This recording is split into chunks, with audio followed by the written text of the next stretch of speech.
Shit. All right. Okay. All right. I'm recording. Okay.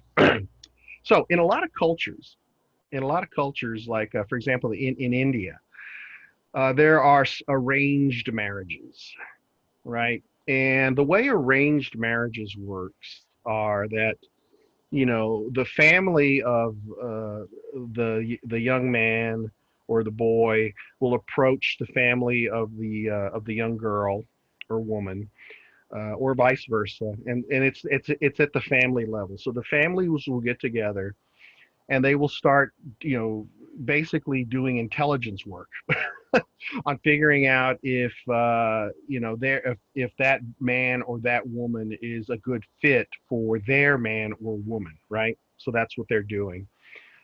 And if it's not a good fit, they'll move on, right? But there's a lot of like talking and negotiation among different multiple members of the family, and then finally, whenever they decide, they'll settle it, and then they'll have the marriage. Now, a lot of Americans, especially American women, will listen to this and go, "What the fuck?" Right? Like, I'm gonna marry this person that I like don't know, right? What do you? How successful do you suppose those marriages are? They're probably pretty successful, They're honestly. they're rock solid.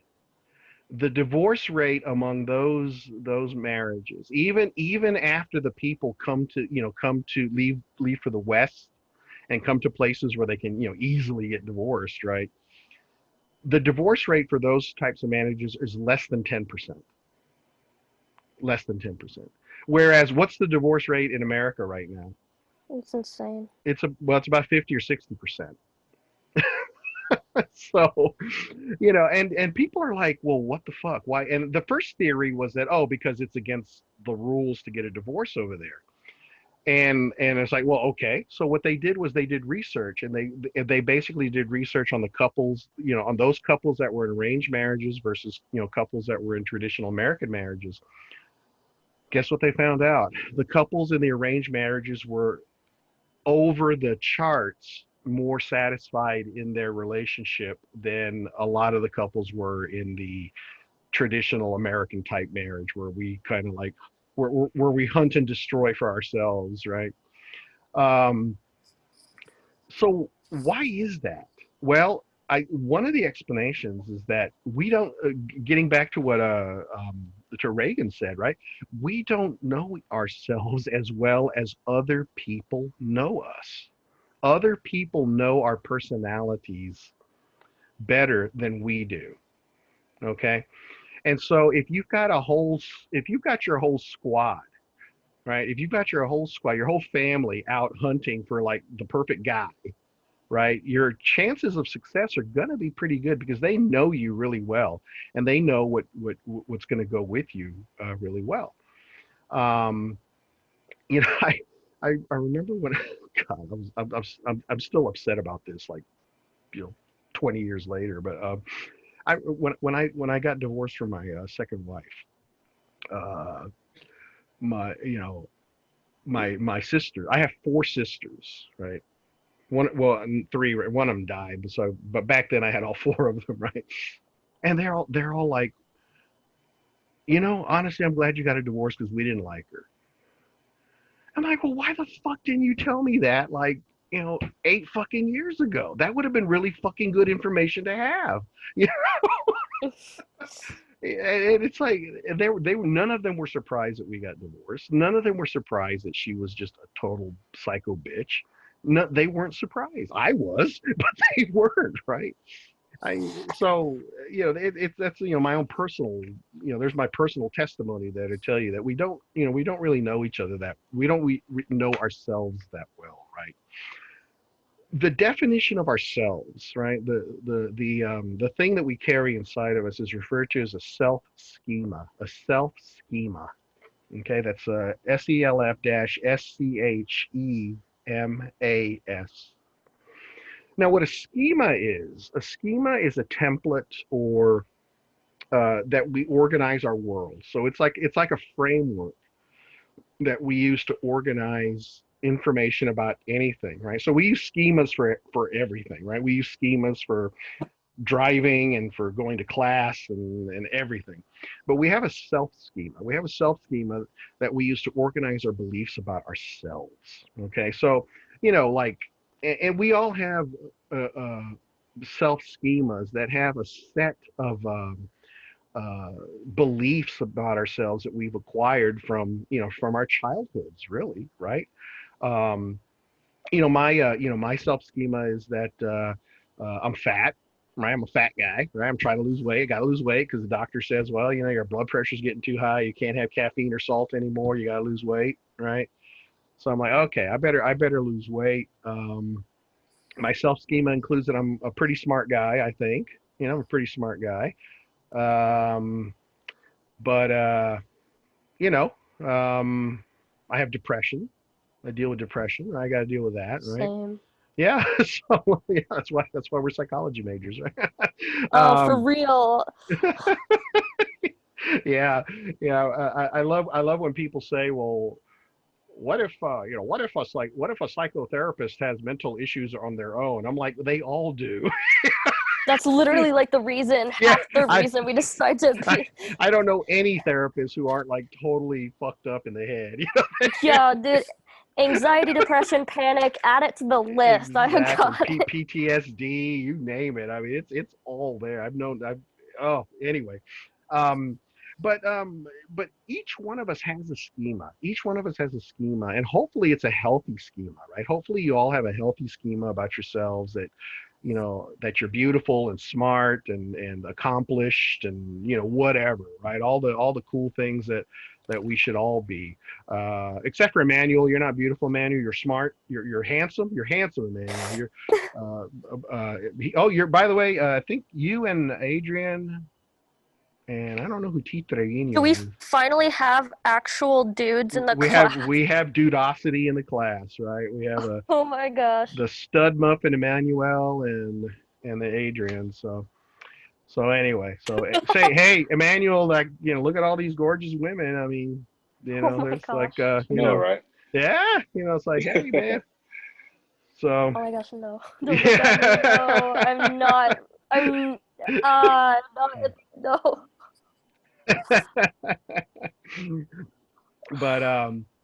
but having your self schema is obviously the core fundamental basis of your beliefs about yourself. Um, going out from our self schema,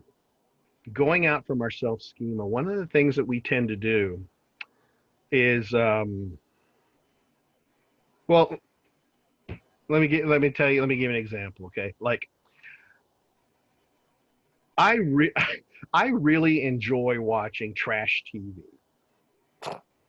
I do. I like watching trashy TV. I like watching Maury Povich, Jerry Springer,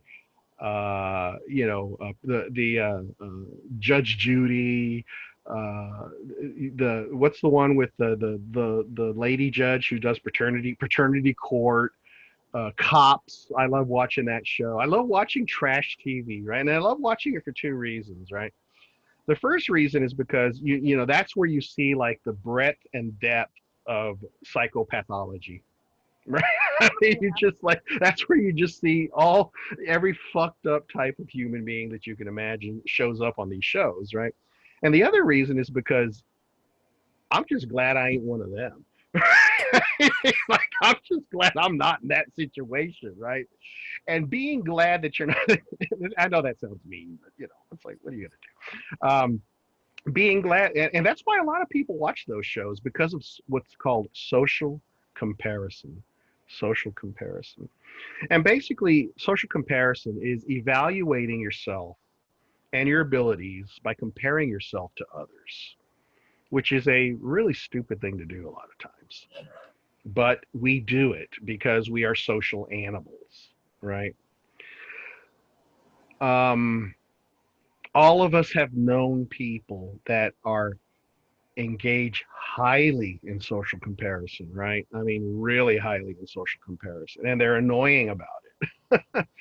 And if they compare themselves to you and you're better than them in some way, they will, either they just won't say anything, or if they're vicious about it, they'll attack you somehow, right? I think even at your guys' age, you've probably encountered that, in your life. There's this guy at work that I work with, and he is just, he and I get along okay. We get along fine, but he's just very, I guess, jealous. He's just very jealous of, my education and what I've done in my life. He's very envious.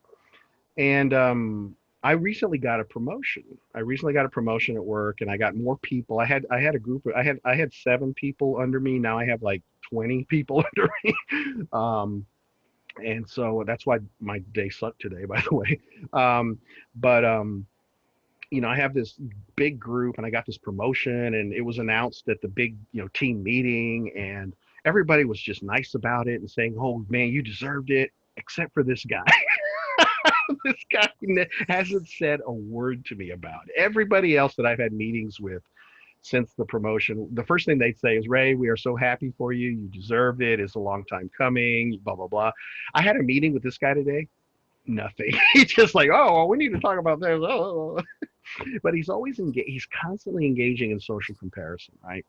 Constantly. And a lot of us do it, right? And some of us get to the point where, um, we're actually kind of happy when somebody fails, right? When somebody we don't like fails. Um, if we're not going to fail like that ourselves, then we're like, hey, hey, hey, hey, hey. I'm glad that happened to you. The Germans actually have a word for that. It's Schadenfreude.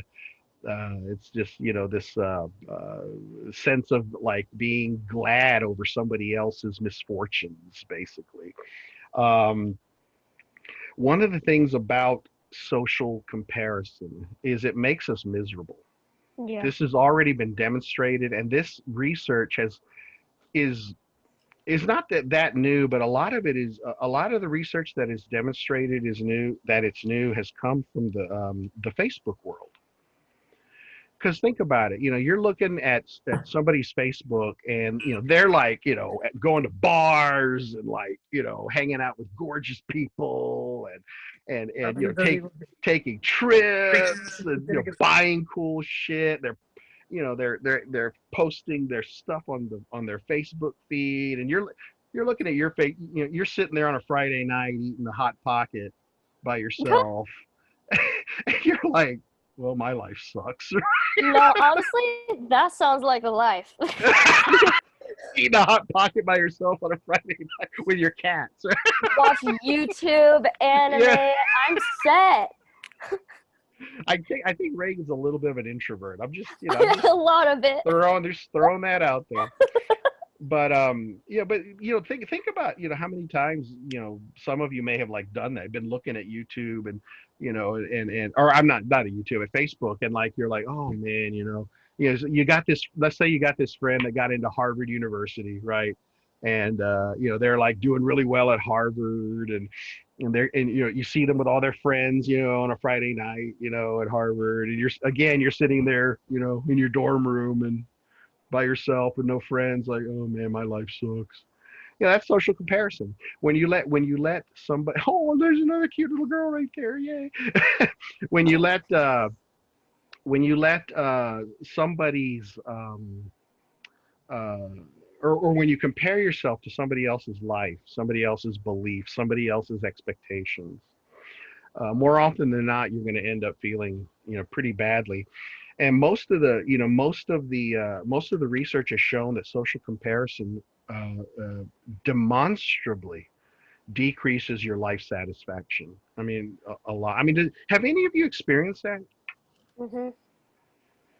For sure. There was a time where, like, because Facebook truly is probably the worst of it. Oh yeah, Like, yeah. just scrolling down the app, and you're like, it's not anything like for me. It's seeing my friends get married that I've known Yes, for yeah, yeah, yeah, yeah, and it's just like I feel left behind. yeah, And then yeah. it's the political stuff and all that. But when the time when my Facebook was kicking me out of the app and I couldn't go on it, I was happier. Yeah. Oh, I actually gave up on Facebook. I guess it's been about a year now. I took it off my phone. And I still go in. Oh, by the way, I should mention, by the way, I forgot to mention, I do have a Facebook group for students. If you go into Facebook and search for Dr. Lopez students, I post articles there and stories about psychology and neuroscience and stuff. So I've What got was the Facebook? it's Dr. Lopez what? yeah, Dr. Lopez students. Dr. Students. Okay. Lopez students, yeah. So feel free to join. Neuroscience. Feel free to join that. But yeah, aside from that group, and maybe there's a couple of other groups there for vintage computing that I follow. But for the most part, I just gave up on Facebook. It was just making me like upset, or the political stuff is crap, right? And You said that it decreases life what?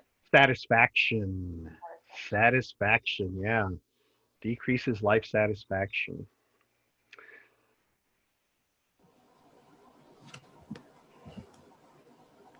What effect do other people's judgments have on you?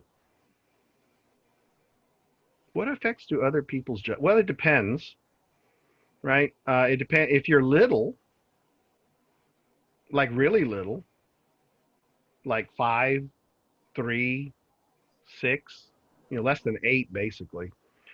Other people's judgments are extremely powerful, extremely powerful. That's why you have to be extremely careful about what you say to a kid, right? If you say to a 5-year-old, "Oh, you're so dumb," and you say it sarcastically, well, guess what? 5-year-olds, they don't understand sarcasm at that age. They do not. So if you say, "Oh, you're so dumb," guess what? Oh, mama said I'm dumb. I guess I'm dumb, right? So you have to be really careful about the way you talk to kids. But what about adults? What about you guys?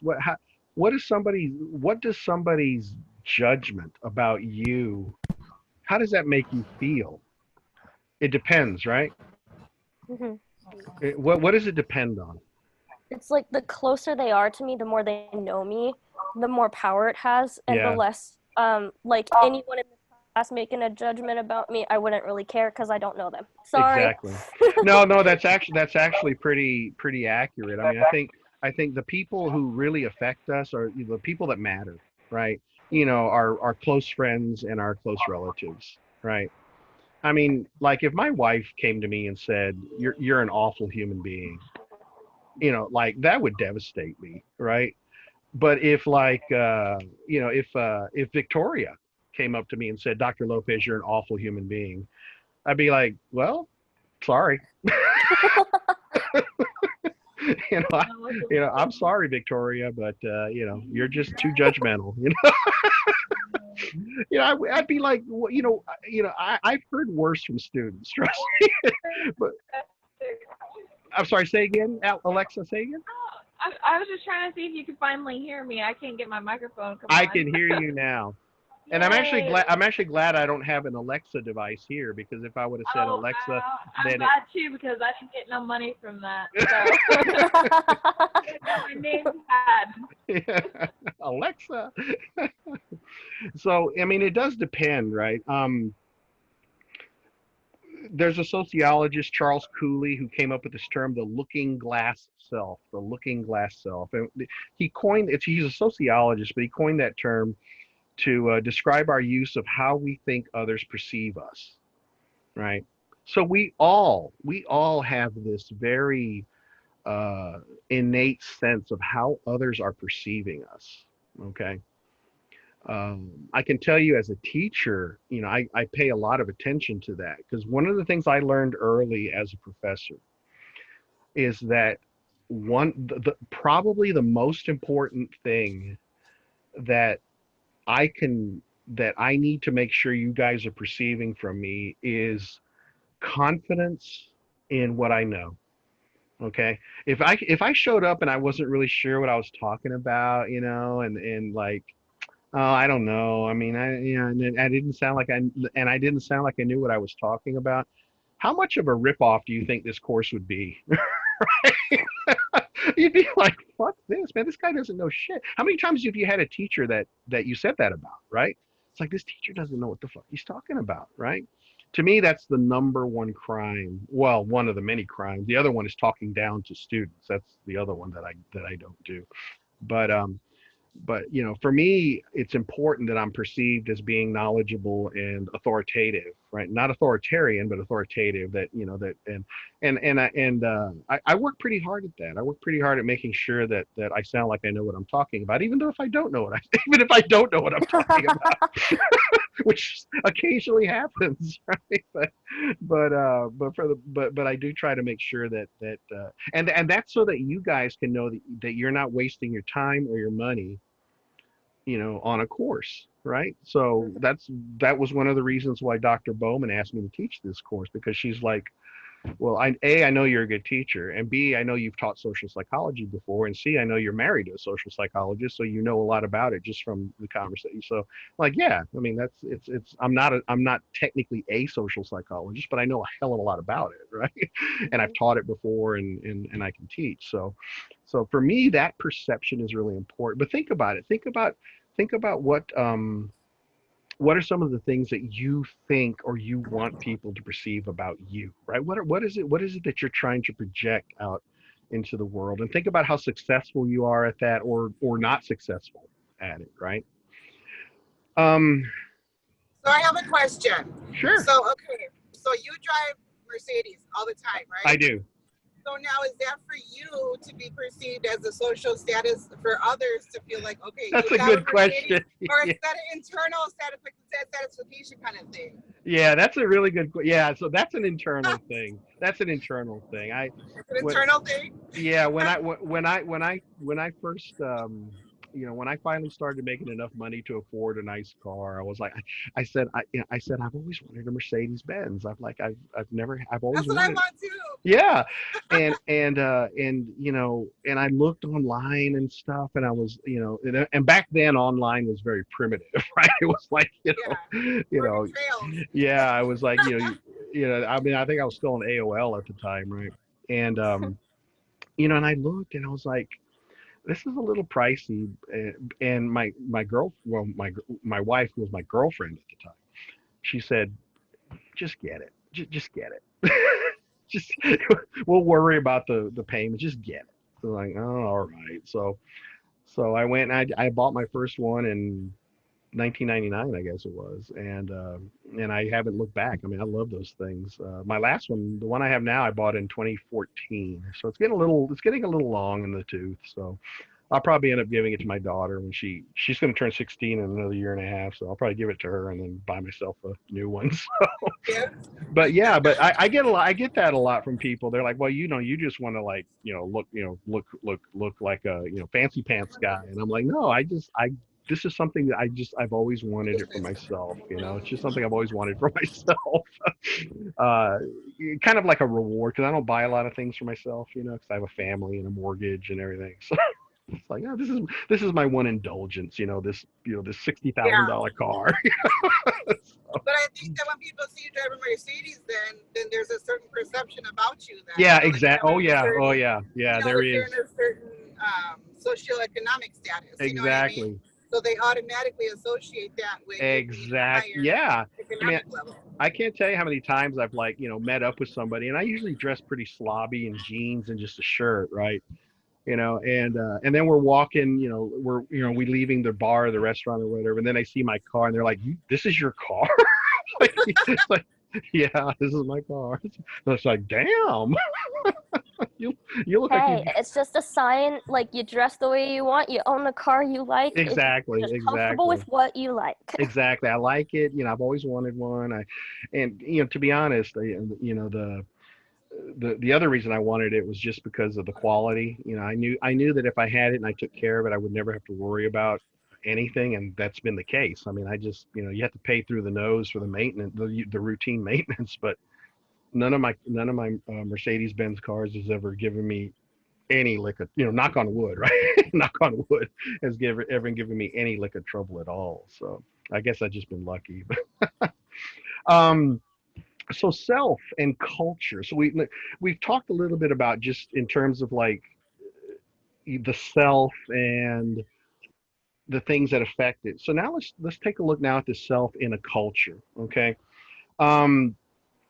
the two types of cultures, that are most commonly researched in social psychology are individualistic cultures.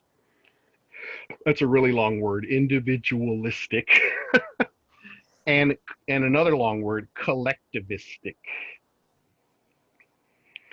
So in an individualistic culture, the priority is your own goals. The priority is you, not the group. There's group goals and there are individual goals. In an individual culture, the priority are your goals. So fuck you, I'm not wearing the fucking mask, right? I mean that is the classic illustration of an individualistic culture, of somebody in an individualistic culture, right? Because we don't the purpose of the mask isn't to protect you.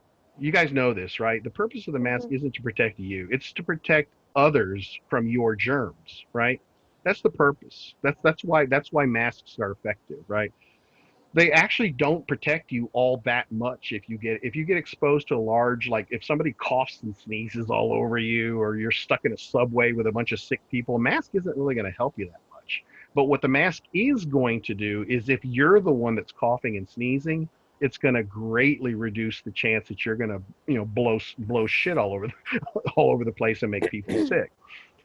So wearing a mask is about the group, okay? And there's no better illustration of how sick America is right now with individualism by these people that are just refusing to wear a mask because oh, my rights, my rights, my rights. I got my rights. I got my rights. No, we Yeah, don't that's have. what I'm hearing. That all over America, all over the world, every other country is like cooperating, and we're the only ones like, Exactly. no, That's why let's just we're in give the up my big. freedoms. Exactly. That's why we're in the big shithole that we're in right now. Yeah. The opposite of an individualistic culture is what's referred to as a collectivistic culture. Collectivistic, and this is where the goals of the group outweigh the individual. Right? The goals of the group outweigh the individual. Collectivistic cultures are most often found in Asia. So Yeah, Japan is the classic example of a that's the first one I collectivistic think culture. of. Yep, Japan, Korea, China. Well, China to a lesser extent, but Japan and Korea in particular. The Southeast Asia, Vietnam, Cambodia, Laos, all those areas. They are very strongly collectivistic. Here in the United States, a very collectivistic culture are the Native Americans. Most Native American tribes, not all of them, but most of them are extremely collectivistic. So let me give you an example. So a few years ago, well, I guess it's been a while now, maybe 15 or so years ago, I worked uh, as part of a group that was working with Native American tribal colleges and universities. Tribal colleges and universities. So basically, what it was a way to provide. It was a government grant that provided tribal colleges and universities with experts, with IT experts and psychology expert. Looks like mom is surrounded by kids there. um, so let's see. Make sure everybody's. So we would go around and work at different tribal colleges and universities and provide different, consulting and support to them. Well, at one of these tribal colleges, we were asked to assist with the development of a program to teach young people in a community college. It was at the say it was the college was called the Salish Kootenai. That's the name of the tribe. Salish Kootenai College. It's located up in Montana, like in the middle of nowhere in Montana, right? Beautiful part of the world, right? But they wanted us to put a program together to teach students at this college about financial management. So checking accounts and credit cards and loans and things like that, right? So we're like, okay, yeah, we can do that. We can put a program together. So the first thing we did, the first thing I did, I said, okay, we need to do a survey to evaluate where these kids are. We need to figure out where they're at in terms of their understanding of finances and what's important to them. And the only reason I knew this is because I knew that it's been done in white colleges, non-tribal colleges, right? When they put these programs together, one of the things they've done is they've provided a survey. And one of the things that they ask in the survey is, what are the things that are most valuable to you? What are the things that are most valuable to you? And typical American college students, they will typically say things like, my education, my car, uh, you know, um, maybe they have something of, maybe if they're a little older, they'll have like a house or something. They'll talk about things like that. Things that are related to monetary value, right? Money, right? Like education, for example, right? The main reason to get an education, the main reason most of you guys are sitting here is to move up in the world, right? So you can, get better and better jobs and make more money, right? That's why you're sitting here. Um,